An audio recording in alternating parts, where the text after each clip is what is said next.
Il Presidente di tutti i consorzi di bonifica del Veneto e tutti i Presidenti che sono qui oggi della bonifica. Sì, noi i soldi ben spesi si vedono, qui 700.000 euro che la Regione ha messo in campo in questo recupero, penso siano soldi importanti, soldi che sono stati infatti insieme a quelli del Consorzio messi a disposizione per questa bella opera che tra l'altro coinvolge anche l'agricoltura,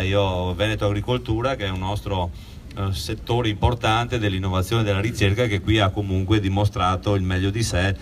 implementando anche l'area ambientale con le nostre piante che sono coltivate nei nostri vivai. Quindi sicuramente la Regione insieme ai consorzi, insieme alle strutture dell'agricoltura, qui ha espresso un'importante opera di recupero ambientale. Adesso viene la sfida, come ricordava il Presidente Ciambetti, della manutenzione, del mantenimento e soprattutto della promozione di queste aree.